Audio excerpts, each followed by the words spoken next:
lewat begitu saja, padahal itu deposit akhirat. Satu. Yang kedua, perbendaharaan surga itu apa?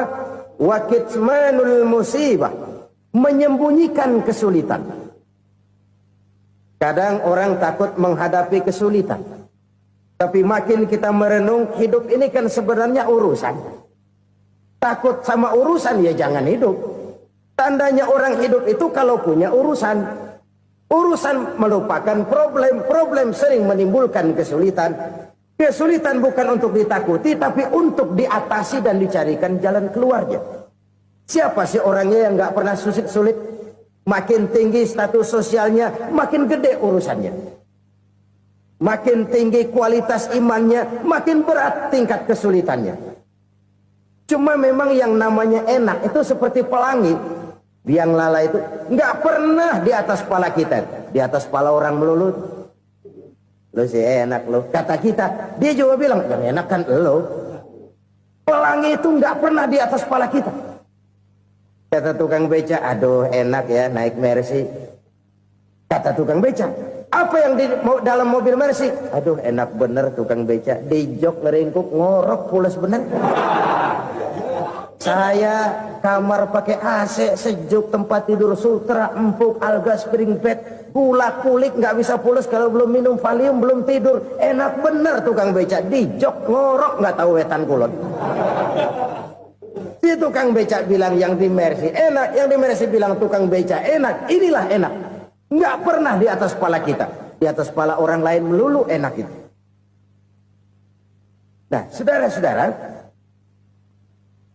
yang merupakan perbendaharaan surga itu orang yang bisa menyembunyikan kesulitan, baik pribadi ataupun rumah tangga. Nih terutama rumah tangga yang jadi soalnya. Kadang-kadang kita ini kalau senang, sebaliknya kalau senang kita diam, kalem aja, cuek.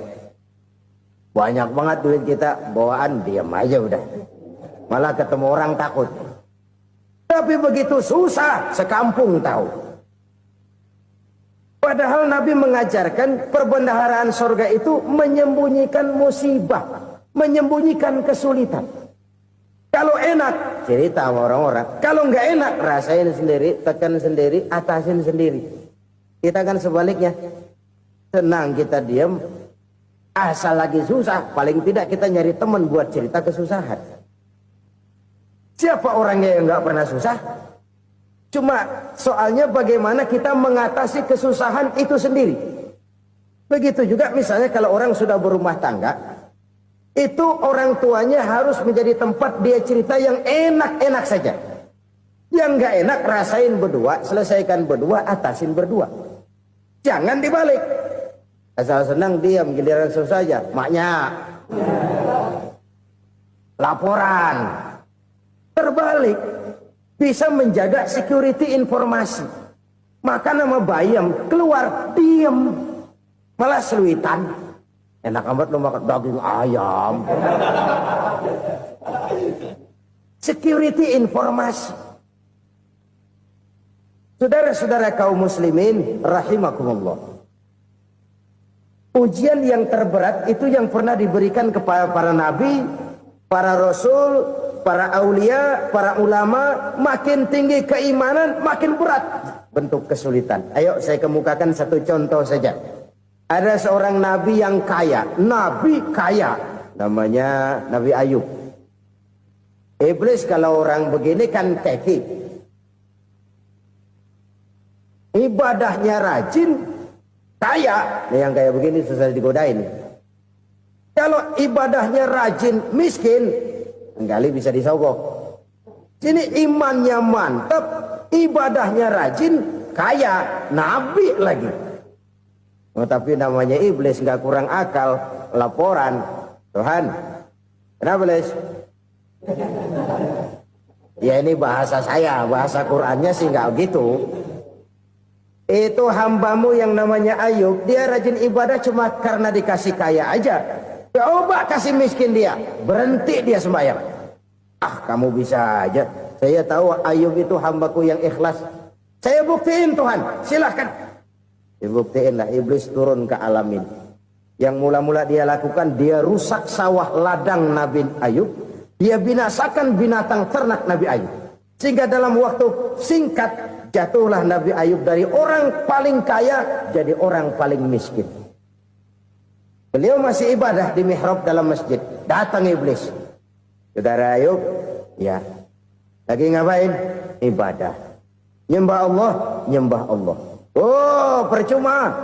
Kenapa? Tuhan yang ente sembah nih, dia udah bikin miskin ente.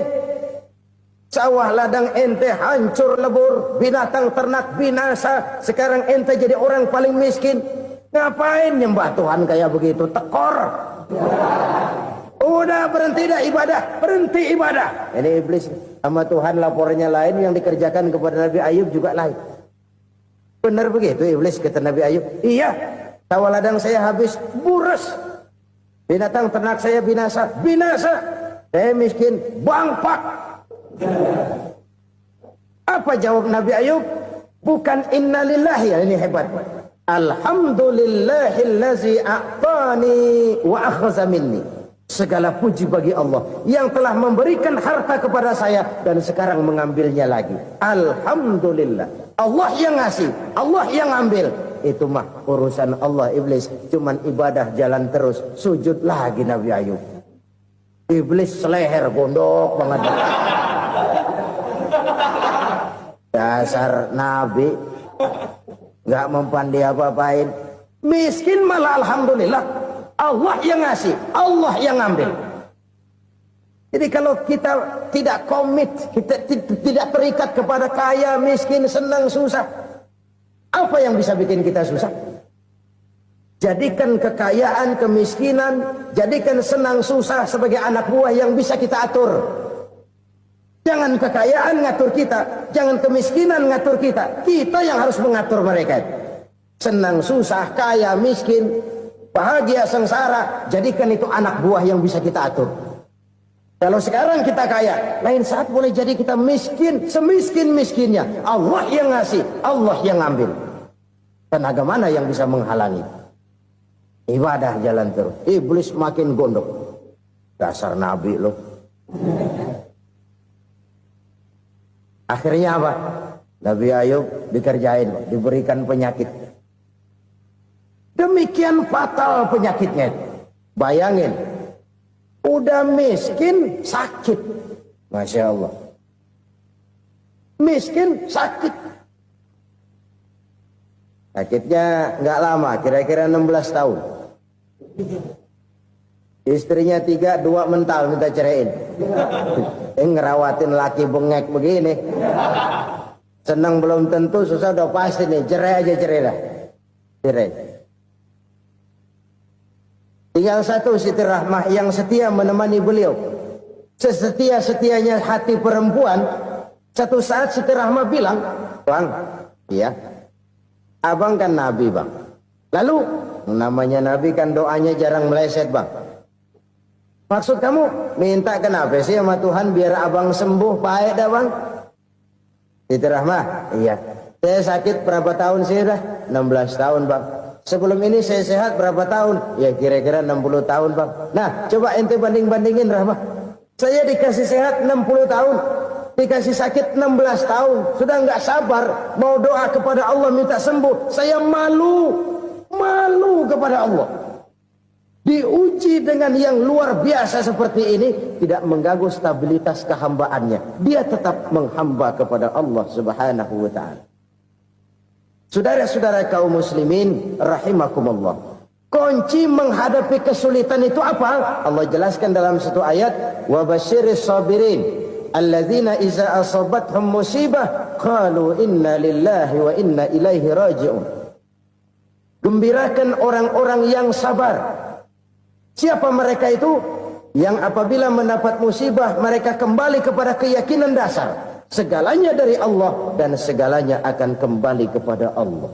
Ini konsepsi dasar dari sikap muslim dalam menghadapi berbagai kesulitan. Segalanya dari Allah, segalanya akan kembali kepada Allah. Kalau ini sudah kondisi dasarnya, maka kita akan lapang menghadapi kenyataan bagaimanapun pahitnya. Apakah itu namanya miskin? Apakah itu namanya sakit? Bahkan maut sekalipun, segalanya dari Allah, segalanya akan kembali kepada Allah. Ini sikap hidup, bukan sekedar ucapan. Kita kadang-kadang menjadikannya sebagai ucapan. Mulutnya sehingga berhenti, innalillahi wa inna ilaihi rajiun, tapi nangisnya terus gerung-gerungan. Bukan itu, ini kesadaran moral. Kalau segalanya dari Allah, segalanya kembali kepada Allah, kan sebenarnya cuma nunggu giliran. Hari ini saya nyembayangin dia, entah hari apa saya disembayangin orang. Hari ini saya antar dia ke kubur, entah hari apa orang nganterin saya ke kubur. Hari ini saya tahlilkan dia, entah nanti kapan orang tahlilkan saya. Segalanya dari Allah, segalanya akan kembali juga kepada Allah. Oleh sebab itu saudara-saudara, kesulitan bukan untuk ditakuti. Kesulitan justru untuk diatasi, dicarikan jalan keluarnya. Dan tidak ada orang yang tidak pernah mendapat kesulitan. Tidak ada. Semakin tinggi status sosial, semakin tinggi kualitas keimanan, semakin besar juga tingkat kesulitan. Hanya saja bagaimana cara kita mengatasinya. Dan Al-Quran menyatakan, inna ma'al usri yusra. Di balik kesulitan itu pasti ada kemudahan. Roda itu berputar. Karena itu Rasulullah sallallahu alaihi wasallam mengingatkan kepada kita, ta'arraf ila Allah fir raha ya'rifka fis syiddah. Ingatlah kepada Allah di waktu kamu senang, supaya Allah ingat kepada kamu di waktu kamu susah. Kalau waktu senang kita ingat kepada Allah, kita susah, Allah tidak akan meninggalkan kita. Tapi kalau waktu senang kita jauh dari Allah, sujud tidak sempat, dengan masjid jauh, ketika senang kita lupakan Allah. Nanti begitu kita susah, Allah lupakan kita. Dan itu menyakitkan. Oleh karena itu orang-orang tua kita dulu bilang, kalau lagi sehat ingat-ingat lu bakal sakit nanti. Kalau lagi kaya ingat-ingat satu saat kita bakal jatuh miskin. Bahkan kalau lagi muda ingat-ingat kita bakal tua. Dan yang terpenting, kalau lagi hidup ingat-ingat kita bakal mati. Saudara-saudara kaum muslimin rahimakumullah. Jadi yang kedua yang merupakan perbendaharaan surga, menyembunyikan musibah. Saudara-saudara kaum muslimin rahimakumullah. Hal ketiga yang merupakan perbendaharaan surga adalah wasilatur rahmi. Orang yang suka bersilaturahmi. Sebagaimana yang kita maklum bahwa manusia adalah makhluk yang disebut zon politika. Makhluk sosial yang tidak mungkin hidup sendiri-sendiri. Betapa dan siapapun kita memerlukan orang lain. Bodoh betul manusia kalau tinggal di tengah masyarakat tapi tidak mau bermasyarakat. Merasa hebat sendiri, pinter sendiri, gagah sendiri, kaya sendiri. Mungkin kalau mati juga ngubur sendiri. Jangankan kita di sini. Di sorga saja Nabi Adam waktu sendirian bengong melulu, mondar mandir. Allah tegur dam sepi dam. Ya ini kalau bahasa saya. Iya Tuhan sepi ini nggak ada coret-corekan pisan ini. Diciptakan Siti Hawa baru anteng Nabi Adam. Itu di sorga. Cobalah. Umpamanya saudara tinggal di Jakarta nih. Kayak bener. Apaan aja di Jakarta punya saudara deh. Jembatan Semanggi ambil. Monas, Buntel bawa pulang. Hotel-hotel ambil semua. Cuman tinggal di Jakarta sendirian. Apa enaknya? Betapa dan siapapun kita perlu orang lain. Tidak ada seorang pun yang bisa memenuhi kebutuhan hidupnya secara sendiri-sendiri. Nah, Islam telah menyelamatkan manusia dari ras diskriminasi. Mengikat manusia dengan persaudaraan yang berlandaskan kepada akidah. Karena itu dianjurkan bersilaturahmi. Bahkan Nabi menyatakan, Man arada ayyubsata lahu fi rizkihi wa yunsa'a fi atharihi falyasil rahimah. Siapa yang kepengen diluaskan rezekinya dan dipanjangkan usianya, banyaklah ia bersilaturahmi. Siapa yang kepengen dimudahkan rezekinya, hendaknya ia banyak bersilaturahmi. Kalau banyak teman, kesulitan kan paling tidak ada tempat cerita. Udah susah, sendirian kita pikirin diri, nggak ada tempat tukar pikiran. Cepet banget sama bengek. Dilawan sendiri. Nah, secara makro kita bisa berkata, tidak mungkin ada kemenangan kalau tidak ada kekuatan. Tidak ada kekuatan kalau tidak ada kesatuan dan persatuan. Tidak mungkin ada kesatuan dan persatuan tanpa semangat silaturahmi. Kalau umat Islam mau menang, dia harus kuat. Kalau umat Islam mau kuat, dia harus bersatu. Kalau umat Islam mau bersatu, dia harus membudayakan silaturahmi ini. Bahkan sampai-sampai kata Nabi, kalau bisa cari nilai tambah. Apa? Silman qata'ak. Bersilaturahmilah kau kepada orang yang marah denganmu. Masya Allah, indahnya ajaran agama kita. Orang yang marah pun kepada kita, kata Nabi, kalau bisa bersilaturahmilah kepadanya, kepada orang yang marah itu. Di situ nilai tambah. Cuman jujur nih hadis, ngucapinnya gampang, ngamalinnya yang berat banget. Orang marah sama kita, kita disuruh silaturahmi, ada apa malu? Lu marah, ada gua marahan lagi. Tunggu pikirin. Saudara-saudara kaum muslimin rahimakumullah. Tapi ini yang diajarkan, bahkan ini yang dicontohkan oleh baginda Rasul. Bagaimana begitu mudah, misalnya satu saat Abu Jahal ini ngatur strategi bagaimana bikin Muhammad celaka. Dia gali lubang di depan tempat tidurnya. Dia tutupin daun korma. Terus dia panggil seseorang, ke sini. Kasih tahu Muhammad, pamannya sakit keras, minta ditengokin. Berangkat orang ini ke sana. Muhammad, labbaik. Pamanmu sakit keras, dia minta ditengokin. Baik, saya akan datang menjenguk beliau. Berangkatlah Nabi ke rumah Abu Jahal tanpa prasangka apapun. Abu Jahal udah pasang setil. Selimut 3 rangkap setengah dipakai. Persis kayak orang meriang. Tapi sembari ngintip dari balik selimut. Begitu Muhammad buka pintu, nah, masuk perangkap nih. Muhammad jalan menuju tempat pembaringan. Makin lama makin dekat, makin lama makin dekat. Makin dekat ke lubang yang dipasang oleh Abu Jahal itu. Dalam hati Abu Jahal, terus dah jatuh, mampus dah lo ini. Mampus lo hari ini. Apa yang terjadi? Malaikat Jibril datang. Muhammad, pamanmu cuma pura-pura sakit. Di depan tempat tidurnya ada lubang perangkap supaya kamu jatuh ke situ. Sudah, kamu pulang. Balik kanan Nabi. Sudah hampir jatuh ke lubang, balik kanan, pulang. Bayangin kecewanya Abu Jahal. Muhammad dikit lagi, Muhammad dikit lagi. Enggak paman, saya pulang aja. Emosi bangun dari tempat tidur, enggak sadar kalau lagi pura-pura sakit. Lompat ngejar Nabi, dia lupa dengan lubang yang dia gali. Serak, nyemplung sendiri ke dalam lubang.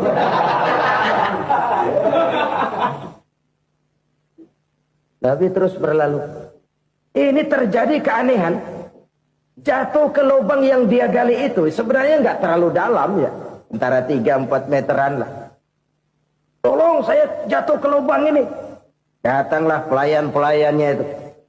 Angkat saya dari sini. Oh, yang ngulurin tambang. Satu gulung, belum juga nyampe itu tambang. Kurang, beli lagi ke warung. Sambung, ulur lagi, enggak juga bisa sampai. Wah, ini kerjaan Muhammad ini. Tolong, siapa salah seorang kamu ke rumah Muhammad? Kasih tahu, encangnya kecebur. Minta ditolongin. Sampaikan kepada Rasul. Kenapa? Pamanmu jatuh ke lubang, Muhammad minta tolong diangkatin. Tambang udah nyambung-nyambung nggak nyampe juga. Ya, nanti saya datang, saya tolong. Coba. Nyata-nyata orang berniat jahat mau mencelakakan dia. Datang dia menolong. Ini yang disebut air tuba dibalas air susu ya ini. Bukan sebaliknya. Air tuba dibalas air susu. Paman, kecebur ya? Iya Muhammad, tolong ini. Pegang tangan saya. Nabi ulurkan tangannya, nyampe, dipegang oleh Abu Jahal, diangkat ke atas. Sampai atas, apa kata Abu Jahal? Sihirmu memang hebat Muhammad. Udah ditolongin dikata sihir. Yang enak kita kemplang kan itu orang begitu. Urusan apa? Tapi inilah akhlak. Kalau bisa kamu bersilaturahmilah dengan orang yang marah kepadamu sekalipun. Orang marah kita tetap baik. So, kalau kita berbuat baik sama orang yang memang baik, rasanya sih biasa-biasa aja. Orang baik kita baik lagi, ya draw aja, belum ada nilai tambah di situ. Baru ada nilai tambah kalau kita bisa berbuat baik kepada orang yang nyakitin kita. Itu namanya kita setingkat di atas dia. Dia sakitin kita, kita berbuat baik sama dia. Dia pelit sama kita baik sama dia. Dia marahin kita deketin dia. Di situ kita punya nilai tambah. Jadi siapa yang ingin diluaskan rezekinya, kata Nabi, dan dipanjangkan umurnya, hendaklah ia banyak-banyak bersilaturahmi.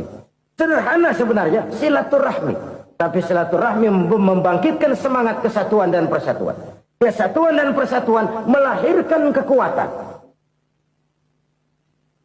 Dalam matematika 1 ditambah 1 pasti 2. Tapi di tengah masyarakat, 1 orang takut ditambah 1 orang takut, hasilnya jadi 2 orang setengah berani. Kenapa setengah berani? Karena udah berdua. Tadi pan takut sendirian. Kalau dia kumpul turu-turu takutlah jadi berani. Kita yang lemah, kita yang tidak berdaya, kita yang miskin, kalau mau kompak bersatu, apa yang nggak bisa kita kerjain? Apalagi tinggal di kota besar, pilihan cuma 2. Bertahan atau minggir. Bertahan atau minggir. Untuk bisa bertahan harus mampu bersaing. Untuk mampu bersaing harus punya keahlian. Keahlian harus ditunjang dengan pendidikan, ditambah oleh kekompakan sebagai umat. Udah miskin mencar mulu, orang injek kita. Orang nggak pandang urusan apa yang malu. Oleh karena itu, silaturahmi pada hakikatnya merupakan roh dari ukhuwah yang diajarkan oleh agama kita.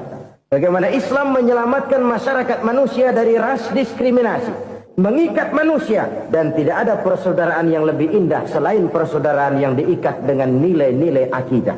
Sepanjang orang di jalan Allah, itulah saudara kita. Keluar dia dari jalan Allah, selesailah persaudaraan sampai di situ.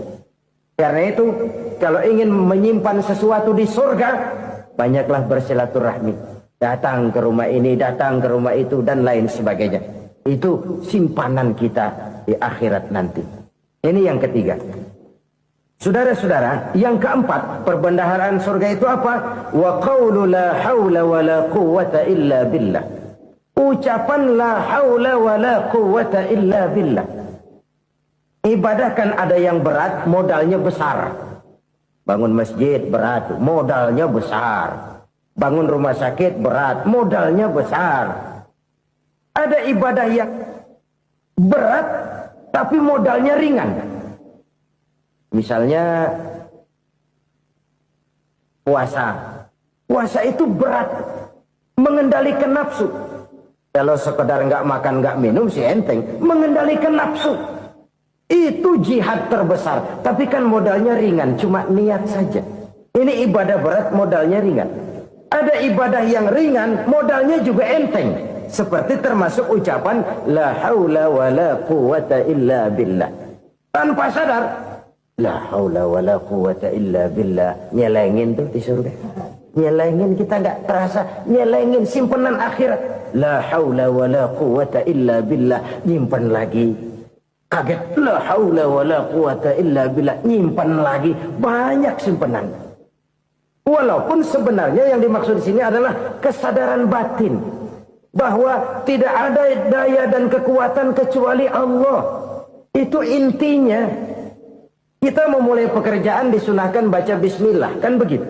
Apa itu? Kesadaran moral. Bahwa ini saya bisa kerjakan. Saya kerjakan ini dengan menyebut nama Allah. Kenapa? Kalau Allah tidak memberikan daya dan kekuatan, mana mampu saya kerjakan ini. Maka saya kerjakan ini dengan menyebut nama Allah. Bismillah. Kesadaran moral. Manusia hanya wajib berusaha, tapi nggak pernah wajib berhasil. Banyak hal-hal yang kalau kita renungkan secara rasio, nggak mungkin tapi jadi kenyataan. La haula wa la quwata illa billah. Tidak ada daya dan kekuatan kecuali bagi Allah semata-mata. Kesadaran moral akan kelemahan dan keterbatasan makhluk bernama manusia. Kadang kita kagum dengan otak, tapi kita sering lupa sama yang bikin otak. Padahal bagaimanapun hebatnya otak, yang bikin otak pasti lebih hebat dari otak. Nggak percaya, silahkan otak-otakan. Inilah kecenderungan. Kita kagum dengan pesawat-pesawat mutakhir, bukan main, besi gede banget terbang itu. Alangkah hebatnya. Lalu apa yang bikin otak tidak lebih hebat dari itu semua? Kita puji laut, apa yang bikin laut tidak lebih hebat dari laut itu? La haula wa la quwata illa billah. Tidak ada daya dan kekuatan kecuali Allah. Apa yang bisa kita lakukan kalau tidak karena daya dan kemampuan yang diberikan oleh Allah kepada kita? Lahirlah sikap tawadu, rendah hati, tidak melonjak menjadi angkuh dan sombong, sadar akan kelemahan dan keterbatasan diri. Sebagai makhluk yang diciptakan oleh Allah Subhanahu wa ta'ala. Jadi satu sisi ini ucapan yang berpahala, la haula, jadi wiridan. Pada sisi lain ini kesadaran moral, sikap mental, kesadaran batin, bahwa yang punya daya dan kekuatan itu cuma Allah. Kita nggak pantas untuk sombong, sebab sombong itu pakaiannya Allah. Kita nggak sedang pakai pakaian Allah, kegedean. Dan makin kita renungi, makin terbentur. Apa sih yang bisa kita sombongin? Kita mau sombong apa? Kaya? Pintar? Itu kan semua relatif. Di atas langit masih ada langit lagi. Jadi oleh karenanya, marilah kita menyadari. Manusia hanya wajib berusaha, tapi tidak pernah wajib berhasil. Yang berusaha saja tidak wajib berhasil, apalagi yang tidak berusaha. Islam bukan agama orang pemalas yang selesai sholat lalu enggelohom, enggelenggem ayem-ayem. Tapi Islam bukan agama orang sombong yang setelah berusaha lalu tidak memerlukan Allah. Kita bisa saja bikin proyeksi, tahun sekian kita bakal panen besar menurut perhitungan otak. Tapi ada kejadian lain. Apa? Tikus ngambek. Habis itu dimakanin tikus, panen gagal. Proyeksi rasional gagal oleh tikus-tikus yang ngambek itu. Bisa saja terjadi. Tahun depan kita panen besar, urung. Kenapa? Musim panas panjang. Dan sekarang ini koran-koran bikin berita musim mengalami penyelewengan. Bukan cuma manusia yang nyeleweng sekarang. Musim pakai nyeleweng. Mestinya kan musim hujan udah selesai. Masih hujan-hujan juga. Musim. Nah sekarang kita boleh bikin proyeksi. Kita bakal panen besar. Tahu-tahu musim panas panjang. Sawah retak, air kering. Cari teknokrat yang paling botak. Suruh pendekin tuh musim panas. La haula wa la quwata illa billah. Inilah kesadaran moral. Saudara, saya teringat satu saat ada seorang konglomerat. Umurnya ya kira-kira 70-an. Suatu saat dia ditanya oleh wartawan, "Pak, umur Bapak berapa sih?" "Ya, paling 10 tahun." 10 tahun? 10 tahun? Anak Bapak berapa orang? Aduh. Satu saja? Satu. Harta Bapak berapa? Ya paling-paling bangsa 7 juta kali. 7 juta? Iya. Pak, kenapa Bapak bohongi saya? Bapak punya buku biografi. Koran-koran, majalah-majalah banyak memuat cerita riwayat hidup Bapak. Saya tahu umur Bapak 70. Kenapa bilang cuma 7 tahun? Saya tahu anak Bapak 8. Kenapa cuma bilang 1? Saya tahu harta Bapak miliaran, mungkin triliunan. Pabrik di mana-mana, bank di mana-mana. Kenapa bilang uang Bapak cuma 7 juta? Nah, kata si konglomerat tadi, kamu benar, nak, kamu benar. Umur saya kalau jumlahnya memang 70, nak. Cuman ingat-ingat saya, baru 7 tahun terakhir ini saya sujud. Baru 7 tahun terakhir ini saya berusaha dekat dengan Allah. Saya laksanakan perintahnya. Saya jauhi larangannya. 7 tahun inilah rasanya yang ada nilainya di hadapan Allah. Yang 63 tahun matong, kelabu, kelam umur gue. Habis untuk maksiat, untuk munkarat. Maka ketika ditanya tadi, umur saya 7 tahun itu. Oh begitu Pak. Oh iya. Lalu anak Pak. Anak bapak kan 8. Kenapa bilang cuma 1? Nah, kalau jumlah hitungannya memang anak saya 8. Tapi dari 8 orang ini rasanya cuma 1 nih. Yang bakal jadi buah hati, belahan jantung.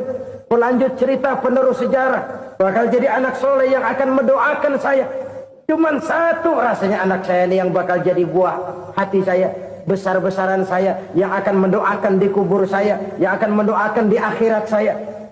Yang 7 orang mana, Masya Allah, yang atu tenggeng, yang atu nyekek botol mulu, yang atu nggak karu-karuan. Makanya saya bilang 1 anak saya yang akan bisa mendoakan saya. Oh begitu Pak. Iya.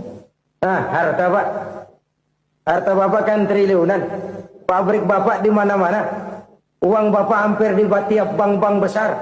Kenapa bilang cuma 7 juta? Betul kau nak. Harta saya kalau jumlahnya memang miliaran, triliunan mungkin. Tapi yang saya ingat baru 7 juta tuh yang saya belanjakan di jalan Allah. Saya nyumbang masjid, saya santuni yatim piatu, saya bantu pembangunan pesantren, saya bantu pembangunan rumah sakit Islam. Itu yang akan saya bawa pulang ke akhirat, yang 7 juta itu. Yang triliunan itu nanti akan diperebutkan oleh anak-anak saya sebagai waris saya. Jadi harta saya 7 juta itu yang bakal nemenin saya di akhirat. Yang akan saya bawa pulang jadi teman saya. Saudara-saudara kaum muslimin, jangan-jangan orang tua itu adalah kita-kita ini. Jangan-jangan kita-kita ini adalah orang tua itu. Jangan-jangan itu potret dari diri kita masing-masing. Dari sekian umur yang diberikan Allah, berapa tahun yang ada nilainya di hadapan Allah? Dari sekian anak-anak yang merupakan amanah, berapa yang akan mendoakan kita sebagai orang tuanya menjadi anak soleh? Dari sekian banyak harta yang diberikan Allah, berapa yang akan kita bawa pulang menghadapnya nanti, yang kita belanjakan di jalan Allah? Ini sebuah potret kehidupan. Karena itu kita kembali kepada la haula wa la quwwata illa billah. Kita wajib berusaha, kita wajib berikhtiar. Selebihnya, segala daya dan kekuatan hanya milik Allah saja semata-mata. Satu kesadaran batin dari setiap pribadi muslim. Setelah ia berusaha dan berikhtiar, ia menyerahkannya kepada Allah Subhanahu wa ta'ala. Jadi, satu sisi ini merupakan wiridan ucapan yang mengandung pahala. Pada sisi lain, ini merupakan sikap batin dari seorang muslim di dalam ia menghadapi realitas kehidupan ini. Saudara-saudara kaum muslimin, rahimakumullah.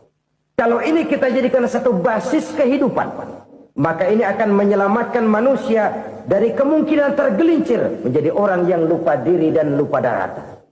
Sebab itu Imamul Ghazali berpesan, jadidis safinah fa innal bahra amiq wa khuziz zad fa inna safara ba'id wa khaffifil hamla fa innal hamla sadid. Perbarui selalu kapalmu karena lautan sangat dalam. Bawa bekal yang banyak karena perjalanan ini sangat jauh. Ringankan beban karena kebanyakan beban akan menyakitkan. Alangkah indah kalimat ini, alangkah dalam makna yang terkandung di sana. Perbarui selalu kapalmu karena lautan sangat dalam. Apa artinya ini? Jaga mentalmu baik-baik. Pelihara imanmu baik-baik karena hidup penuh cobaan seperti lautan. Kita kalau berlayar di lautan kan kadang-kadang tenang, angin bertiup sepoi-sepoi basah. Jika malam datang, bintang gemintang bertabur menghias cakrawala. Rembulan memantulkan sinarnya dengan indah. Dalam keadaan begitu berlayar enak. Tapi lain saat ombak menggunung, halilintar menyambar, angin topan bertiup. Berapa banyak sudah saudara-saudara kita yang tenggelam di lautan dunia tanpa sadar bahwa dia belum sampai kepada pantai yang akan dituju. Berapa banyak sudah Saudara-saudara kita yang tenggelam di lautan dunia ini tanpa sempat bangkit lagi. Dia menyangka sudah sampai kepada tujuannya. Hati-hati kapal jangan sampai bocor karena lautan sangat dalam. Iman ini jaga baik-baik karena hidup penuh dengan ujian. Wa khuzizat fa inna safar ba'id. Bawa bekal yang banyak karena perjalanan sangat jauh. Saudara mau ke Bandung, bawa duit. Saudara mau ke Surabaya, banyakan lagi duitnya. Saudara mau ke Mekah, gepokan, iketan tuh duit nggak lembaran lagi. Makin jauh perjalanan, makin banyak bekal yang harus kita bawa. Kalau saudara dari Jakarta mau ke Surabaya, kagak bawa duit berangkat juga, itu sih bukan berani namanya, nekat. Sampai Surabaya belum tentu, sengsara di jalan udah pasti. Kenapa? Nggak bawa bekal berangkat. Sama juga kita nih, misalnya belum sempat sembahyang, mati. Waduh, berani banget orang. Belum punya bekal, mati. Sengsara di jalan. Atau bekal tidak cukup. Dari Jakarta saudara mau ke Surabaya, bawa duit 500 perak. Paling jauh Cikampek nyampenya itu. Paling jauh itu. Antara jauhnya perjalanan dengan bekal yang saudara bawa tidak seimbang. Hidup ini perjalanan panjang. A walking tour.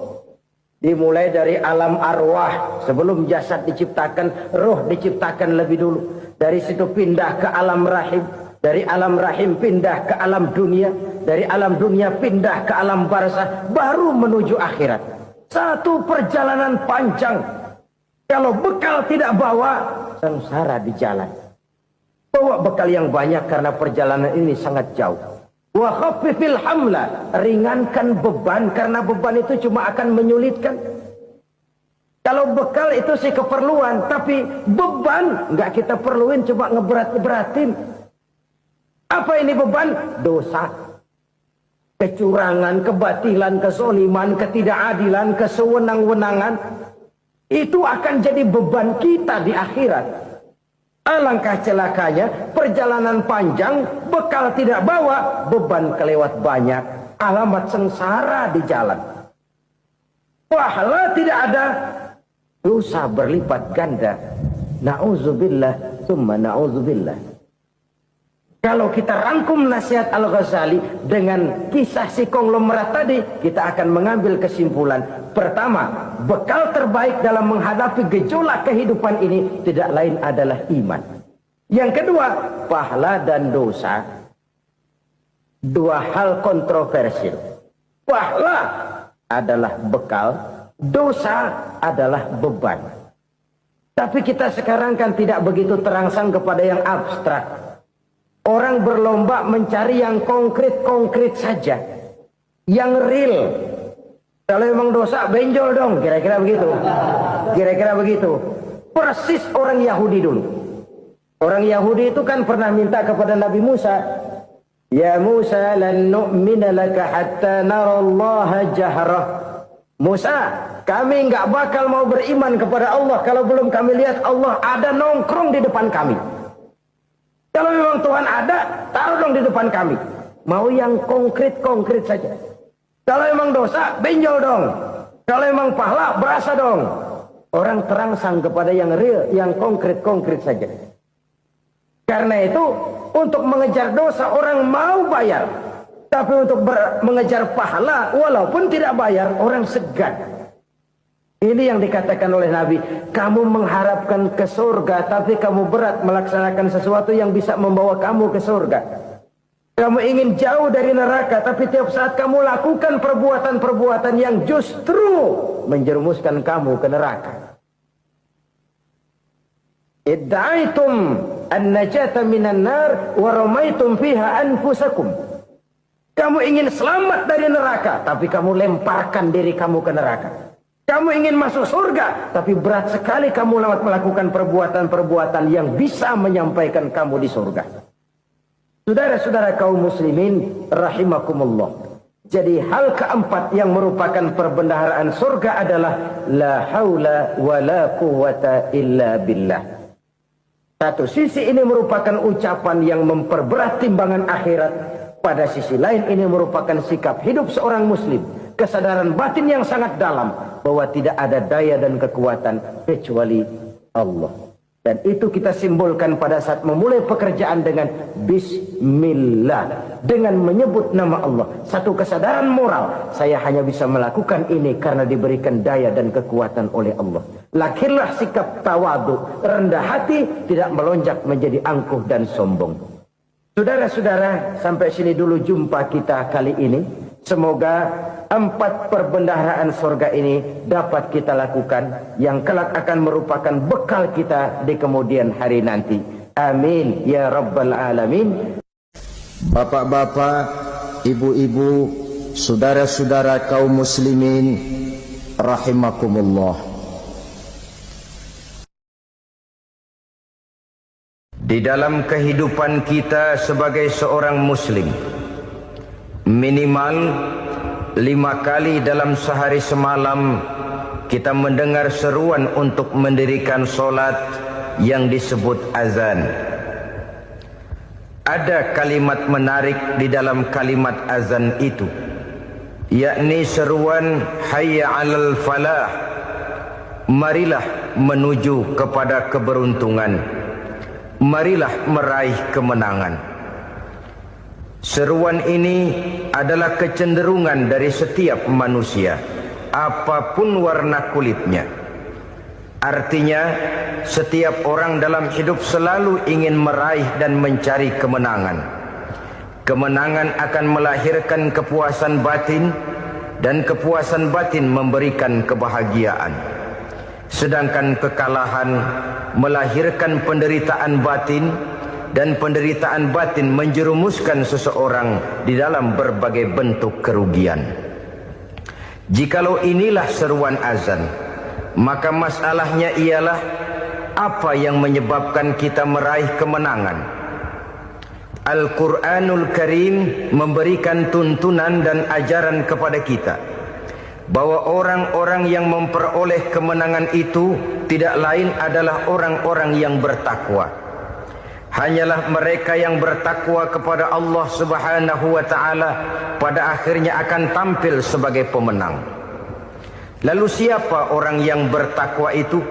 Dijelaskan dalam awal-awal Al-Baqarah, orang yang bertakwa yang akan meraih kemenangan. Pertama, allazina yu'minuna bil ghaib, yaitu orang-orang yang beriman kepada yang gaib. Percaya bahwa ada alam yang gaib, alam yang abstrak, alam yang tidak bisa dijangkau oleh salah satu daripada panca indera kita. Mereka percaya dan beriman kepada adanya malaikat, beriman kepada adanya iblis dan jin, beriman kepada adanya alam kubur, beriman kepada adanya alam mahsyar, beriman kepada adanya alam akhirat, beriman kepada adanya surga dan neraka. Beriman bukan cuma sekedar beriman dalam ucapan bibir saja, tetapi beriman yang nilai iman itu mampu mewarnai gerak dan gaya hidupnya. Iman yang meresap sampai ke tulang sumsum, kemudian memberikan dampak positif di dalam kehidupan manusia. Alam, kita tahu, adalah sesuatu yang selain Allah, dan Allah bukanlah alam. Apapun namanya selain daripada Allah, itu adalah alam. Alam pada hakikatnya terbagi menjadi 2. Ada alam syahadah, alam nyata, alam konkret, alam yang bisa dijangkau oleh salah satu indera kita. Kemudian ada alam ghaib, alam yang tidak bisa dijangkau oleh panca indera kita, alam metafisika, alam abstrak, alam yang wajib kita imani keberadaannya. Kita percaya bahwa malaikat itu ada, kita percaya kepada jin, bahwa jin itu ada, kita percaya kepada adanya iblis dan setan. Bukan percaya kepada iblis dan setannya, percaya bahwa iblis dan setan itu ada. Itu termasuk salah satu daripada sifat orang yang bertakwa kepada Allah. Saudara-saudara kaum muslimin rahimakumullah, kecenderungan pembangunan yang lebih bersifat materialistis biasanya menggeser aspek kehidupan rohani. Orang berpikir empiri, dan dalam pola pikir yang demikian maka alam gaib tidak lagi mendapat perhatian. Aspek kehidupan yang bersifat rohaniah malah mulai ditinggalkan. Akibatnya terjadilah kepincangan di dalam kehidupan kita. Pernah ada satu pengalaman pribadi. Dalam perjalanan kembali ke tanah air, dalam pesawat di sebelah kanan saya duduklah seorang Jerman, namanya Heiner Simonsen. Iseng saya ajak kenalan, saya ajak ngobrol, saya tanya dia. Saya bilang, Mas Heiner ini, kalau pesawat yang kita tumpangi ini jatuh ke bawah, kira-kira apa yang bakal terjadi, Mas? Dia bilang, kita semua akan mati. Begitu? Iya. Oke. Apa itu mati? Tanya saya. Dia bilang, untuk tahu apa itu mati, kita harus tahu lebih dahulu apa itu hidup. Saya pikir nih bule bisa ngomong juga. Baiklah kata saya. Apa hidup menurut Anda itu? Oh, hidup itu dia bilang, kalau seluruh anggota badan kita bekerja secara normal, paru-paru memompa darah secara normal, jantung berdetak secara normal, sel-sel tubuh bekerja secara fit, dan organisme tubuh hanya mau bekerja secara normal, dia bilang, kalau kita memberi makan yang cukup, menu yang teratur, dan gizi yang lengkap. Saya bilang, kesimpulannya apa, Ner? Dia jawab, hidup adalah dari tangan ke mulut. Life is from the hand to the mouth, kata dia. Hidup adalah dari tangan ke mulut.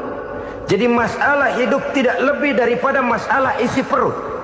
Orang pergi pagi, pulang sore, peras keringat, banting tulang, perut yang dibelain. Saya bilang, you are wrong. Sampean salah, Ner. Kamu orang Islam bukan?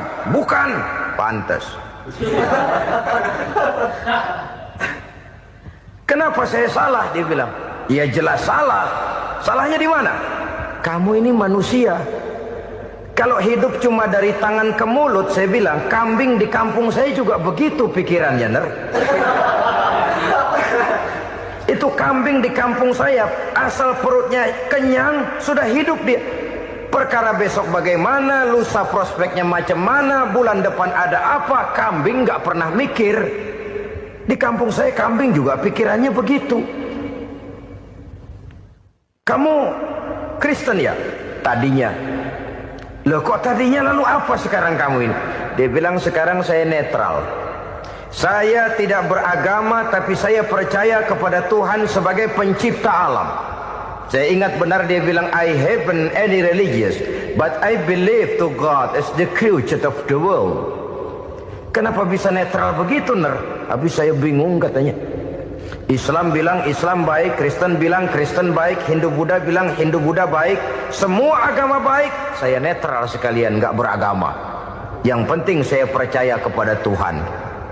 Saya bilang, Ner, kamu ini kayak orang mau beli celana, lalu bingung. Yang satu bilang Levi's bagus, yang satu bilang Blue Jean hebat, yang satu bilang Wool England hebat. Celana ini hebat, celana itu bagus, celana ini hebat. Semua celana bagus, kamu bingung. Akhirnya netral, tidak pakai celana. Itu juga salah. Saya pikir-pikir, kemudian saya melihat bahwa dua pola berpikir Heiner ini nampaknya sudah mulai menggejala di lingkungan masyarakat bangsa kita. Disadari atau tidak, secara jujur kita harus berkata, dua pola pemikiran Heiner ini mulai berkembang di tengah masyarakat bangsa kita. Pertama, pola pikir materialisme. Hidup adalah dari tangan ke mulut. Masalah hidup tidak lebih masalah isi perut. Itu yang perlu dibela, dan disitulah arti kehidupan. Pergi pagi, pulang sore, peras keringat, banting tulang untuk mempertahankan perut. Kalau sudah kemari cara orang berpikir, maka buat apa percaya kepada yang gaib? Untuk apa sholat? Untuk apa puasa? Untuk apa zakat? Untuk apa menghadiri majelis taklim? Tanpa kepercayaan kepada yang gaib, hidup berjalan menurut alur empiris dan materialis. Kalau sudah ke sana cara orang berpikir, biasanya orang lalu cenderung menghalalkan segala cara. Hanyalah orang yang percaya bahwa akhirat ada. Hanyalah orang yang percaya bahwa alam kubur itu ada. Hanyalah orang yang percaya bahwa malaikat itu ada, hidupnya akan lebih terarah dan terkendali. Karena kepercayaan kepada yang gaib, yang merupakan fase daripada kehidupan setelah hidup yang sekarang ini, mewarnai gerak pribadi seseorang di dalam dia melakukan kegiatan hidupnya. Pola berpikir materialisme, disadari atau tidak, mulai menggejala di lingkungan masyarakat bangsa kita. Hidup tidak lebih dari urusan tangan ke mulut, mulut ke tangan, tangan ke mulut. Asal perut sudah kenyang, hiduplah sudah. Perkara bagaimana prospek hari yang akan datang, bagaimana akhirat, tidak jadi persoalan. Ini yang oleh Nabi diperingatkan, ad-dunya sijnul mu'min wa jannatul kafir. Dunia adalah penjara bagi orang beriman dan surga bagi orang kafir. Dulu di zaman Belanda hadis ini pernah disalah tafsirkan, disalah artikan, digunakan sebagai senjata untuk mengkebiri dan membuat impoten umat Islam. Sudahlah umat Islam gak usah macam-macam, kata Belanda. Dunia ini kan penjara buat orang Islam, surga buat orang kafir. Di penjara jangan bertingkah.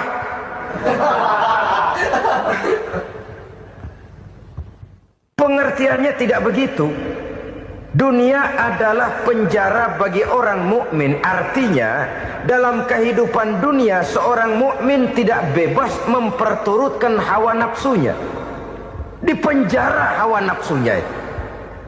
Sebaliknya surga bagi orang-orang kafir. Buat orang kafir, surgalah dunia ini. Mereka bebas memperturutkan hawa nafsunya. Dilarang tidak terlarang, dicegah pun tidak tercegah. Mereka hidup menurut alur bisikan nafsu mereka sendiri. Kemudian bila ajal datang, maut merenggut nyawa, selesailah surganya sampai di situ. Maka bagi orang-orang yang tidak percaya kepada adanya akhirat, kepada adanya alam gaib, surganya sebatas umurnya. Sekali lagi, surganya sebatas umurnya. Bila umur selesai, ajal pun datang merenggut nyawa, selesailah sudah surganya sampai di situ. Alangkah pendeknya perjalanan orang-orang yang tidak percaya kepada alam gaib ini. Bagi kita mukmin, jikalau kita mampu memenjarakan hawa nafsu, kita bisa bahagia di dunia ini. Dan Islam memang tidak menyuruh kita sengsara di dunia. Raih dunia, kejar dunia, gapai dunia sebagai alat untuk mencapai kebahagiaan di akhirat nanti. Hidup adalah satu perjalanan panjang yang terbentang sejak kita terlahir dari alam rahim sampai kepada alam akhirat nanti. Andai kata kita gagal meraih kebahagiaan di dunia, toh kita masih punya akhirat. Tapi jangan jadi dalil yang melemahkan semangat. Biarin dah kita di dunia kebelangsak, yang penting akhirat. Akhirnya dunia benar-benar kebelangsak. Bagaimana dunia ini bisa kita raih, dan bagaimana meraih dunia untuk menunjang kepentingan akhirat nanti. Yang kedua, dari pikiran Heiner yang saya lihat menggejala di lingkungan masyarakat bangsa kita, timbulnya manusia-manusia netral. Seolah-olah Tuhan yes, agama no. Sama Tuhan percaya, agama ogah. Tuhan ngangguk, giliran agama godeng. Padahal hampir dalam setiap ayat dalam Quran, kata-kata amanu biasanya bergandeng dengan wa amilus sholihat. Iman dan amal soleh. Ini sebagai isyarat Tuhan dan agama jangan pernah dipisah-pisah. Apabila kita bertuhan, maka kita harus beragama. Apabila kita beragama, maka agama itu harus bersumberkan dari Tuhan yang kita imani itu. Tidak mungkin kita pisah, Tuhan yes, agama no. Sama Tuhan percaya tapi agama bikin sendiri. Sembayangnya cukup bengong 2 jam madep ngulon.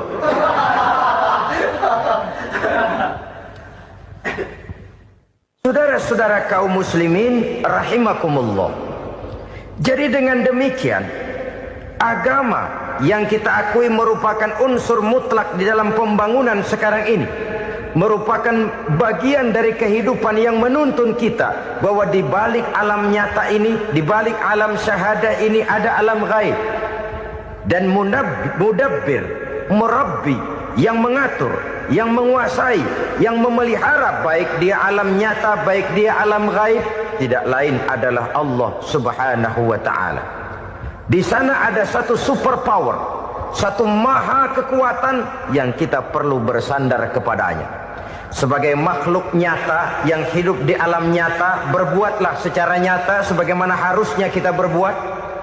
Karena Islam jelas bukan agamanya orang pemalas. Islam jelas bukan agamanya orang yang mengajarkan setelah selesai sholat boleh duduk, nggelenggem ayam-ayam, ndelohom, menghitung bintang di langit sambil menunggu keajaiban. Tidak. Islam adalah agama yang mengajarkan apabila sholat sudah selesai kamu kerjakan, bertebaranlah di permukaan bumi, cari karunia Tuhanmu. Jangan hidup berpangku tangan menunggu keajaiban. Karena hidup bukan undian. Jangan berharap untung besar tanpa mau peras keringat.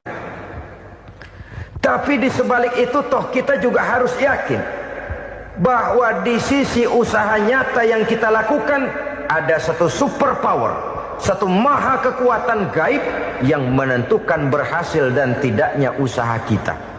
Kepercayaan kepada hal semacam inilah yang mendorong kita untuk mempunyai sandaran vertikal, agar jikalau usaha ini berhasil, kita tidak lupa diri dan lupa daratan. Jikalau usaha ini gagal, kita tidak putus asa dan buruk sangka, tidak cupik pandangan dan sempit hati, tapi mampu melihat persoalan dengan kacamata putih sambil husnuzon kepada Allah Subhanahu wa ta'ala. Kita percaya malaikat itu ada. Ada yang namanya raqib dan atid, mengawasi gerak hidup kita sampai kepada gerak hati kita.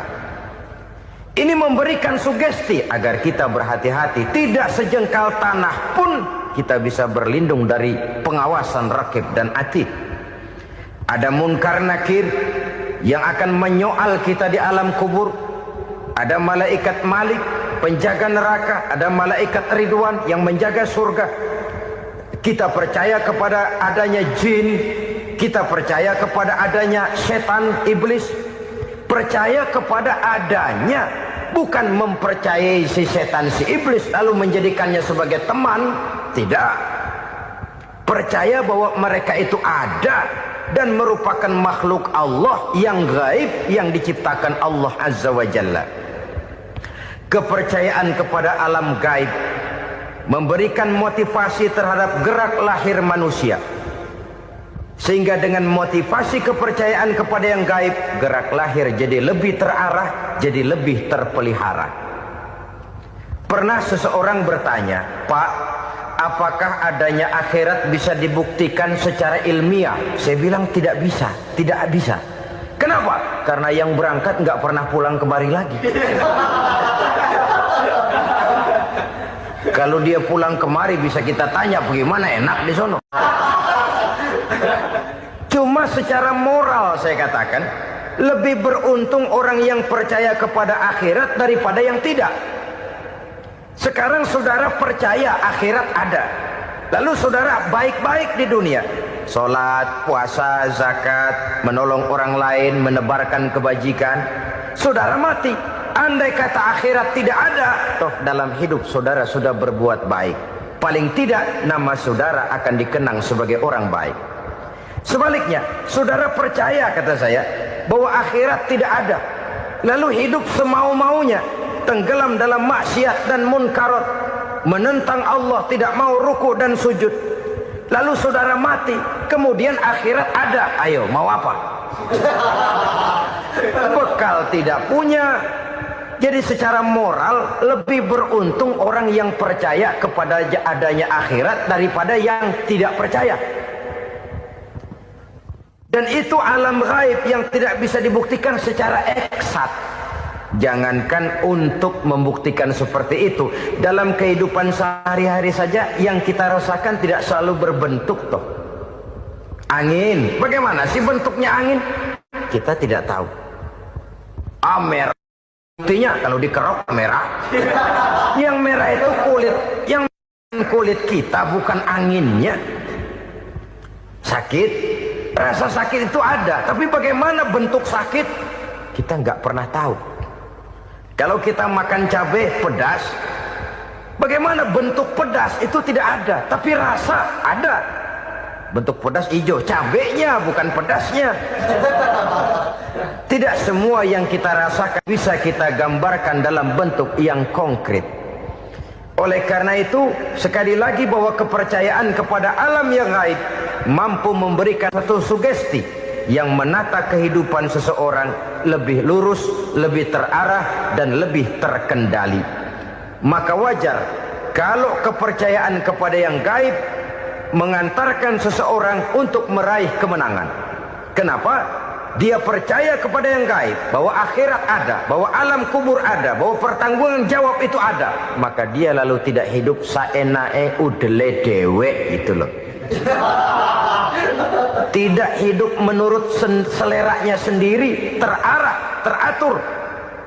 Ini cirinya yang pertama. Orang bertakwa yang akan meraih kemenangan, mereka beriman, mereka percaya kepada yang gaib. Bahkan hal-hal konkret saja selalu berangkat dari yang gaib.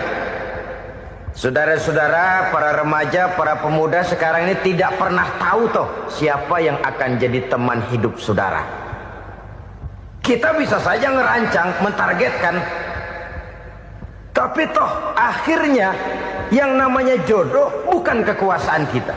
Rezeki di luar kemampuan kita. Begitu juga ajal, maut, jodoh, ajal adalah contoh-contoh konkret bahwa pada akhirnya yang gaiblah yang menentukan. Bertahun-tahun ngelancong, emang jodoh seret nggak jadi.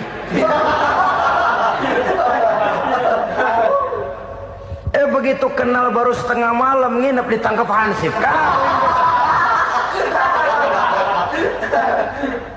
Hal-hal semacam itu kadang-kadang kita berpikir suuzon, gile, perempuannya cakep banget, lakinya rebek amat. Memang begitulah jodohnya. Memang begitulah jodohnya. Saudara hadirin ma'asyiral muslimin yang saya hormati, jadi hal-hal yang konkret saja kita yakini sepenuhnya ditentukan oleh satu superpower yang gaib itu tadi. Dari sanalah segala ketentuan itu berangkat dan kesanalah segalanya akan kembali. Maka kepercayaan kepada yang gaib meluruskan gerak hidup seseorang dan itu akan mengantarkan dia kepada meraih kemenangan. Satu. Yang kedua, wa yuqimuna shalah. Orang bertakwa yang akan meraih kemenangan itu adalah orang-orang yang mendirikan sholat. Kenapa sholat mengantarkan orang untuk meraih kemenangan? Yang jelas, inna sholata tanha anil fahsya'i wal munkar. Sholat mampu mencegah manusia dari perbuatan keji dan munkar. Banyak filsafat hidup yang terkandung di dalam sholat ini. Sejak kita wudhu, sampai kita menghadap ke arah kiblat, sampai kita melakukan gerak-gerak sholat, bacaan-bacaan yang ada di dalam sholat, lalu sampai kepada mengucapkan salam. Banyak filsafat hidup yang terkandung di dalam sholat. Selalu berusaha menyimpan sesuatu yang bisa membawa manfaat, baik untuk dirinya, untuk anak cucunya, maupun untuk keluarganya, untuk masa kini dan masa depannya. Kadang simpanan itu berbentuk uang, kadang berupa tanah, lain saat berbentuk pabrik, dan lain sebagainya. Sementara masa depan yang paling pasti adalah akhirat. Jika untuk masa depan dunia kita rela memeras keringat, membanting tulang, pergi pagi dan pulang petang, menyimpan uang, menyimpan tanah, menyimpan pabrik, Pernahkah kita merenung jika satu saat kiamat datang, kita dibangkitkan dari kubur masing-masing, berdiri di padang mahsyar untuk mempertanggungjawabkan seluruh kegiatan hidup kita di dunia ini, lalu kita akan menuju ke alam akhirat. Sudahkah kita mempunyai simpanan untuk akhirat kita? Pada pertemuan kali ini saya ingin menyampaikan sebuah hadis di mana Rasulullah sallallahu alaihi wasallam bersabda, "Arba'un min kanzil jannah." Simpanan sorga ada 4 macam. Yang pertama, ikhfa'us sadaqah, menyembunyikan sedekah. Saudara-saudara kaum muslimin, sebagaimana yang kita maklum bahwa Allah Subhanahu wa taala melebihkan sebagian rezeki dari kita terhadap yang lain. Ada yang kaya, ada yang setengah kaya, ada yang miskin, ada yang setengah miskin, dan selanjutnya. Ada yang gajinya kecil tapi penghasilannya gede. Ada yang penghasilannya gede tapi nggak punya gaji. Ada juga yang memang gajinya gede dan penghasilannya gede. Kelebihan rezeki merupakan sunnatullah dan tidak harus membuat kita merasa lebih dari yang lain. Bahkan sebaliknya, kelebihan itu harus membuat kita ringan tangan untuk menolong mereka yang memang memerlukan pertolongan.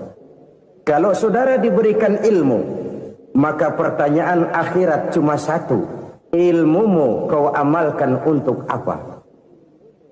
Kalau saudara diberikan umur yang panjang, pengadilan akhirat juga bertanya satu: umurmu kau habiskan di mana? Tapi kalau saudara diberikan harta, pengadilan akhirat akan bertanya 2: hartamu kau dapat dari mana? Kau belanjakan kemana? Dari mananya ditanya dan kemananya juga ditanya. Oleh karena kita akan dimintakan pertanggungan jawab, maka amanah yang bernama harta ini harus kita gunakan dengan sebaik-baiknya. Ada penggunaan yang merupakan kewajiban, itu zakat namanya. Ada penggunaan yang sewaktu-waktu, itu infak namanya. Ada yang lebih sewaktu-waktu lagi, dan itu sedekah namanya. Zakat dia terikat oleh haul dan nisab, oleh putaran batas waktu dan ukuran dari harta itu sendiri. Sedangkan infak terikat oleh situasi dan kondisi perekonomian seseorang. Sedangkan sedekah tidak terikat dengan apapun. Dalam kondisi seperti apapun kita bisa melakukan sedekah dengan yang terkecil sekalipun. Sampai-sampai Rasulullah sallallahu alaihi wasallam mengajarkan, la tahqiranna minal ma'rufi syai'an walau an talqa akhaka biwajhin talik. Atau ada hadis, tabassumuka fi wajhi akhika laka shadaqah. Senyumanmu kepada temanmu adalah sedekah.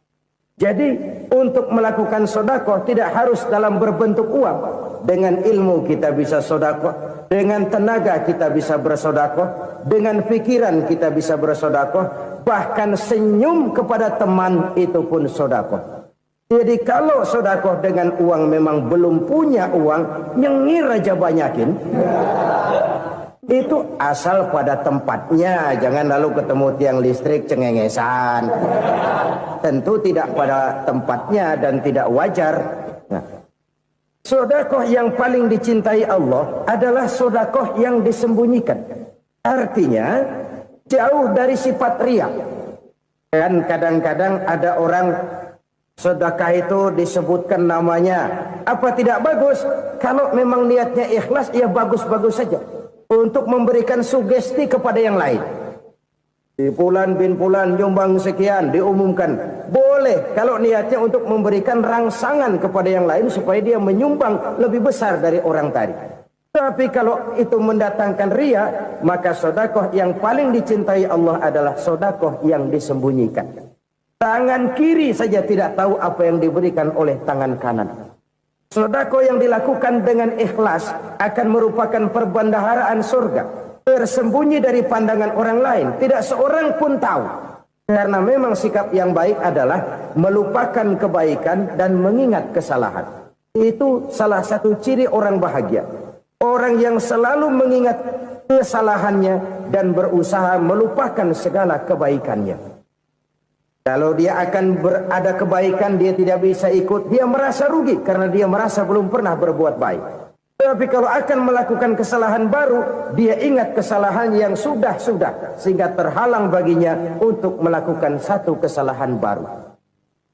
Demikianlah saudara-saudara, bahwa Allah melebihkan rizki sebagian kita dari yang lain, agar terjadi tolong-menolong dalam kehidupan ini.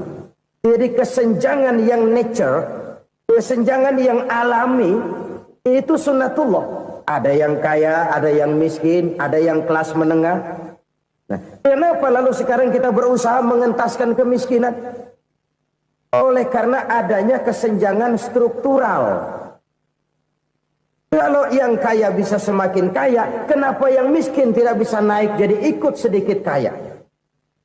Sebab pada dasarnya Islam adalah agama yang sejak turunnya sudah berupaya memerangi kemiskinan. Bahkan dikatakan kemiskinan itu mendekatkan kepada kekufuran. Orang kalau miskin udah dekat banget sama kafir. Gampang menjadi kafir. Berapa banyak saudara-saudara kita yang oleh karena soal perut, oleh karena soal materi, terpaksa meninggalkan dan menanggalkan akidahnya. Menjual petunjuk yang diberikan Allah dengan kesenangan dunia yang cuma sebentar ini. Na'udzubillah, thumma na'udzubillah. Jadi makin kita sembunyikan satu sedekah, semakin banyak perbendaharaan kita di surga. Sedekah yang paling dicintai Allah adalah sedekah yang disembunyikan. Malahan ada seorang sufi, dia punya kebiasaan kalau pergi sholat Jumat dia bawa uang, itu uang dia taruh di bawah tikar masjid. Dia niat sedekah kepada siapa saja yang nemuin itu duit. Maksudnya apa? Supaya yang nemuin nggak tahu siapa yang punya duit. Demikian dia saking ingin menyembunyikan sedekahnya. Karena sifat ria itu bisa memakan amal kita sendiri. Ria itu termasuk menyebut-nyebut kebaikan kita.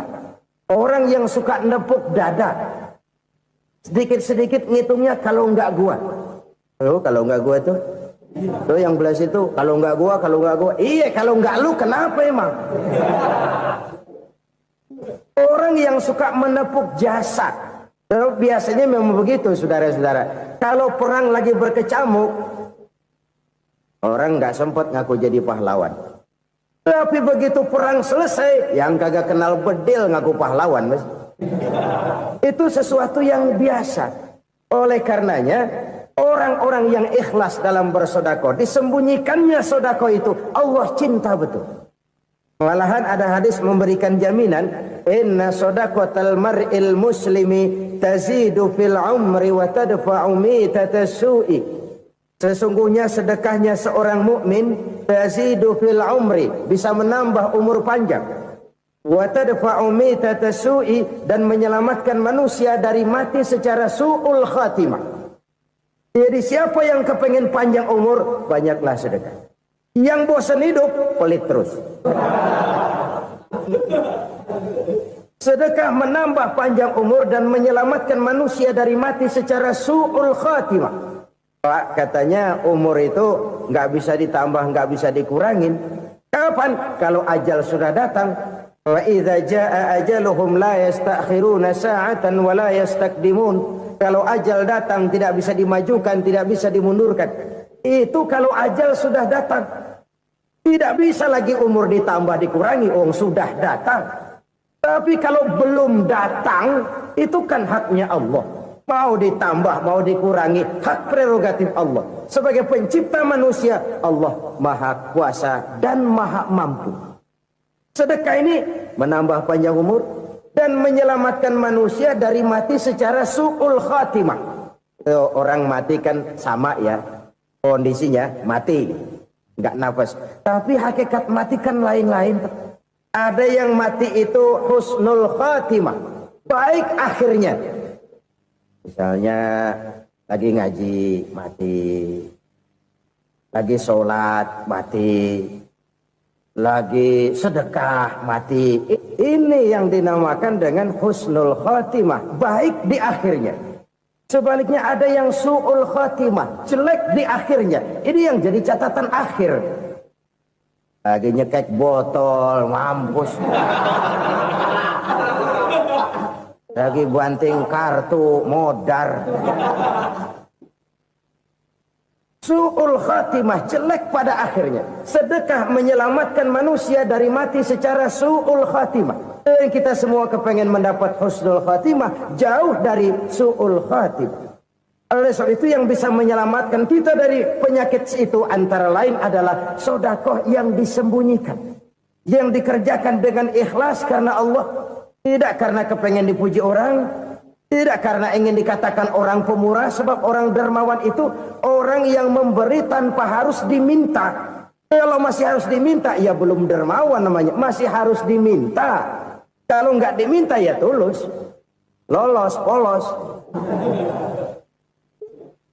Saudara-saudara kaum muslimin rahimakumullah, harta adalah amanat dan akan kita pertanggungjawabkan. Allah melebihkan rizki sebagian kita dari yang lain agar kita saling tolong menolong, bantu membantu. Nabi janjikan siapa yang meringankan beban saudaranya muslim di dunia, Allah akan meringankan bebannya di akhirat nanti. Sebuah jaminan dari baginda Nabi. Si orang yang kita bantu barangkali tidak bisa membalas, Allah yang akan membalas lewat jalan lain yang tidak pernah kita sangka-sangka.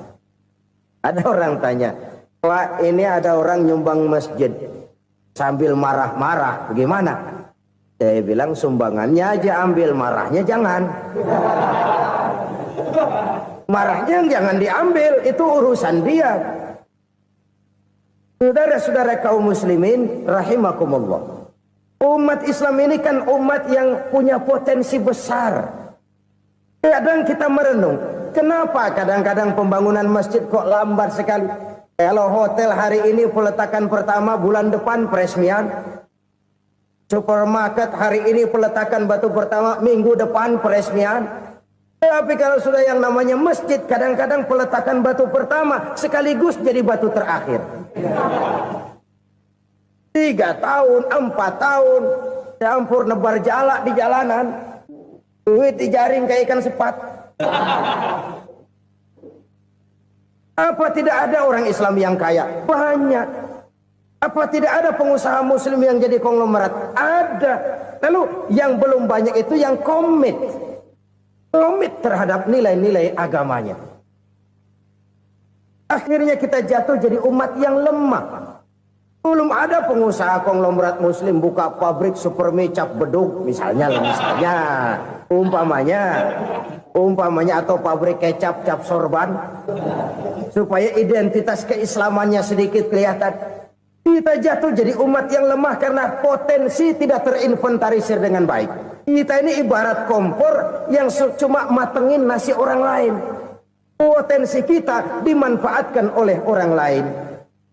Ukhuwah Islamiyah kita baru terbatas kepada silaturahmi. Ukhuwah di bidang ekonomi kita lemah, ukhuwah di bidang kebudayaan kita lemah, apalagi ukhuwah di bidang politik kita lebih rapuh lagi. Padahal ukhuwah itu adalah totalitas kehidupan manusia, menyangkut ipolek sosbud, memerlukan nilai-nilai ukhuwah. Jadi oleh karena itu mari kita menyadari di dalam harta kita, walaupun kita yang cari, pergi pagi, pulang sore, peras keringat, banting tulang, di sana ada harta anak yatim. Di sana ada hak masjid. Di sana ada hak pesantren. Di sana ada hak jihad. Berbahagialah seseorang apabila dia oleh Allah dijadikan keran. Keran itu menyimpan air, tapi tidak untuk dirinya, tapi disalurkannya kepada mereka yang memang memerlukannya. Saudara-saudara kaum muslimin rahimakumullah, ini yang pertama. Jadi perbendaharaan surga adalah menyembunyikan sedekah. Orang lain nggak tahu, kita pun nggak pernah ngitung-ngitung. Kita anggap lewat begitu saja, padahal itu deposit akhirat. Satu. Yang kedua, perbendaharaan surga itu apa? Wa kitmanul musibah, menyembunyikan kesulitan. Kadang orang takut menghadapi kesulitan. Tapi makin kita merenung, hidup ini kan sebenarnya urusan. Takut sama urusan ya jangan hidup. Tandanya orang hidup itu kalau punya urusan. Urusan melupakan problem. Problem sering menimbulkan kesulitan. Kesulitan bukan untuk ditakuti, tapi untuk diatasi dan dicarikan jalan keluarnya. Siapa sih orangnya yang gak pernah sulit-sulit? Makin tinggi status sosialnya, makin gede urusannya. Makin tinggi kualitas imannya, makin berat tingkat kesulitannya. Cuma memang yang namanya enak itu seperti pelangi. Biang lala itu nggak pernah di atas kepala kita. Di atas kepala orang melulu. Lo sih enak lo. Kata kita, dia juga bilang, yang enak kan lo. Pelangi itu nggak pernah di atas kepala kita. Kata tukang beca, aduh enak ya naik Mercy. Kata tukang beca, apa yang di dalam mobil Mercy? Aduh enak bener tukang beca. Di jok ngeringkuk ngorok pules bener. Saya kamar pakai AC sejuk, tempat tidur sutra empuk, alga spring bed, kulak kulik nggak bisa pules kalau belum minum Valium, belum tidur. Enak bener tukang beca. Di jok ngorok nggak tahu wetan kulon. Itu tukang beca bilang yang di Mercy enak, yang di Mercy bilang tukang beca enak. Inilah enak. Nggak pernah di atas kepala kita. Di atas kepala orang lain melulu enak itu. Nah, saudara-saudara, yang merupakan perbendaharaan surga itu orang yang bisa menyembunyikan kesulitan. Baik pribadi ataupun rumah tangga. Nih terutama rumah tangga yang jadi soalnya. Kadang-kadang kita ini kalau senang, sebaliknya, kalau senang kita diam. Kalem aja, cuek. Banyak banget duit kita, bawaan diam aja udah. Malah ketemu orang takut. Tapi begitu susah, sekampung tahu. Padahal Nabi mengajarkan perbendaharaan surga itu menyembunyikan musibah, menyembunyikan kesulitan. Kalau enak, cerita sama orang-orang. Kalau nggak enak, rasain sendiri, tekan sendiri, atasin sendiri. Kita kan sebaliknya. Senang kita diam, asal lagi susah, paling tidak kita nyari teman buat cerita kesusahan. Siapa orangnya yang nggak pernah susah? Cuma soalnya bagaimana kita mengatasi kesusahan itu sendiri. Begitu juga misalnya kalau orang sudah berumah tangga, itu orang tuanya harus menjadi tempat dia cerita yang enak-enak saja. Yang nggak enak rasain berdua, selesaikan berdua, atasin berdua. Jangan dibalik. Asal senang diam, giliran susah aja. Maknya laporan. Terbalik. Bisa menjaga security informasi. Makan sama bayam, keluar diam. Malah seluitan. Enak amat lo makan daging ayam. Security informasi. Saudara-saudara kaum muslimin rahimakumullah. Ujian yang terberat itu yang pernah diberikan kepada para nabi, para rasul, para aulia, para ulama. Makin tinggi keimanan, makin berat bentuk kesulitan. Ayo saya kemukakan satu contoh saja. Ada seorang nabi yang kaya, nabi kaya, namanya Nabi Ayub. Iblis kalau orang begini kan keki. Ibadahnya rajin, kaya. Nih yang kayak begini susah digodain. Kalau ibadahnya rajin, miskin, kali bisa disogok. Sini imannya mantap, ibadahnya rajin, kaya, nabi lagi. Oh, tapi namanya iblis nggak kurang akal. Laporan, Tuhan, kenapa Les? Ya ini bahasa saya, bahasa Qurannya sih nggak gitu. Itu hambamu yang namanya Ayub, dia rajin ibadah cuma karena dikasih kaya aja. Coba kasih miskin dia, berhenti dia sembahyang. Ah kamu bisa aja. Saya tahu Ayub itu hambaku yang ikhlas. Saya buktiin Tuhan, silahkan. Dibuktiin lah, iblis turun ke alamin. Yang mula-mula dia lakukan, dia rusak sawah ladang Nabi Ayub. Dia binasakan binatang ternak Nabi Ayub. Sehingga dalam waktu singkat, jatuhlah Nabi Ayub dari orang paling kaya jadi orang paling miskin. Beliau masih ibadah di mihrab dalam masjid. Datang iblis. Saudara Ayub, ya. Lagi ngapain? Ibadah. Nyembah Allah, nyembah Allah. Oh, percuma. Kenapa? Tuhan yang ente sembah nih, dia udah bikin miskin ente. Sawah ladang ente hancur lebur, binatang ternak binasa. Sekarang ente jadi orang paling miskin. Ngapain nyembah Tuhan kayak begitu? Tekor. Udah berhenti dah ibadah, berhenti ibadah. Ini iblis sama Tuhan laporannya lain, yang dikerjakan kepada Nabi Ayub juga lain. Benar begitu iblis kata Nabi Ayub. Iya, sawah ladang saya habis, buras. Binatang ternak saya binasa, binasa. Saya miskin, bangpak. Apa jawab Nabi Ayub? Bukan innalillahi, ini hebat. Alhamdulillahillazi a'tani wa akhza minni. Segala puji bagi Allah yang telah memberikan harta kepada saya dan sekarang mengambilnya lagi. Alhamdulillah. Allah yang ngasih, Allah yang ambil. Itu mah urusan Allah. Iblis cuman ibadah jalan terus, sujud lagi Nabi Ayub. Iblis seleher gondok banget. Dasar Nabi nggak mempan dia apa-apain. Miskin malah alhamdulillah. Allah yang ngasih, Allah yang ambil. Jadi kalau kita tidak komit, kita tidak terikat kepada kaya, miskin, senang, susah, apa yang bisa bikin kita susah? Jadikan kekayaan, kemiskinan, jadikan senang, susah sebagai anak buah yang bisa kita atur. Jangan kekayaan ngatur kita, jangan kemiskinan ngatur kita. Kita yang harus mengatur mereka. Senang, susah, kaya, miskin, bahagia, sengsara, jadikan itu anak buah yang bisa kita atur. Kalau sekarang kita kaya, lain saat boleh jadi kita miskin, semiskin-miskinnya. Allah yang ngasih, Allah yang ambil. Tenaga mana yang bisa menghalangi? Ibadah jalan terus. Iblis makin gondok. Dasar Nabi loh. Akhirnya apa? Nabi Ayub dikerjain, diberikan penyakit. Demikian fatal penyakitnya. Bayangin, udah miskin sakit. Masya Allah. Miskin sakit.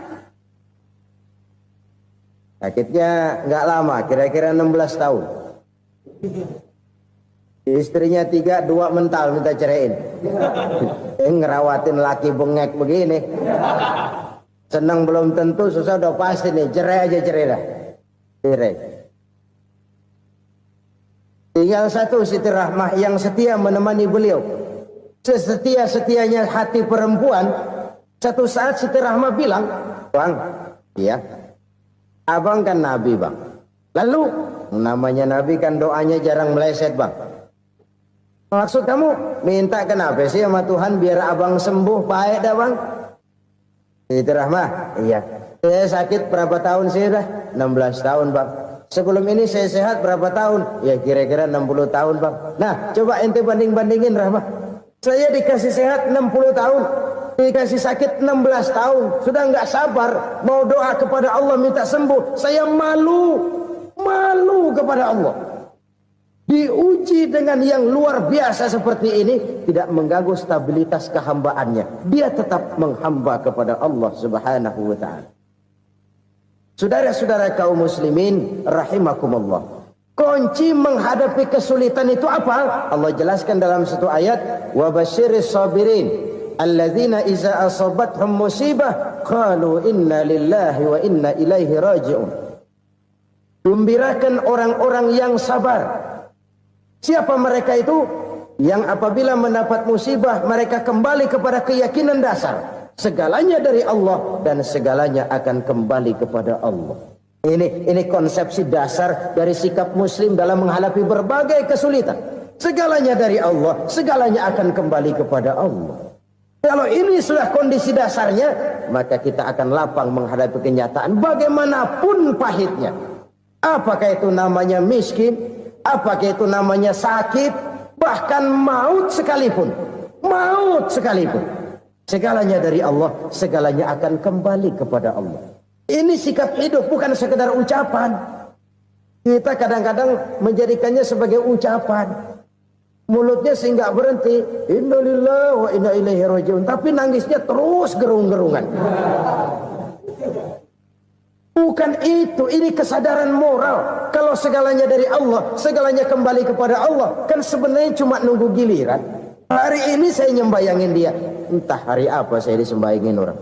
Hari ini saya antar dia ke kubur, entah hari apa orang nganterin saya ke kubur. Hari ini saya tahlilkan dia, entah nanti kapan orang tahlilkan saya. Segalanya dari Allah, segalanya akan kembali juga kepada Allah.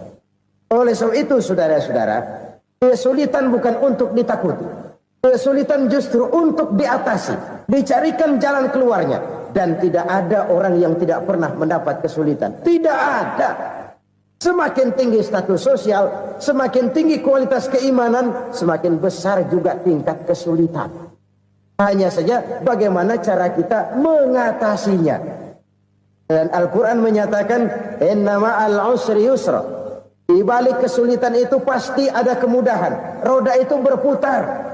Karena itu Rasulullah sallallahu alaihi wasallam mengingatkan kepada kita, ta'arraf ila Allah fir raha ya'rifka fis syiddah. Ingatlah kepada Allah di waktu kamu senang, supaya Allah ingat kepada kamu di waktu kamu susah. Kalau waktu senang kita ingat kepada Allah, kita susah, Allah tidak akan meninggalkan kita. Tapi kalau waktu senang kita jauh dari Allah, sujud tidak sempat, dengan masjid jauh, ketika senang kita lupakan Allah. Nanti begitu kita susah, Allah lupakan kita. Dan itu menyakitkan. Oleh karena itu orang-orang tua kita dulu bilang, kalau lagi sehat ingat-ingat lu bakal sakit nanti. Kalau lagi kaya ingat-ingat satu saat kita bakal jatuh miskin.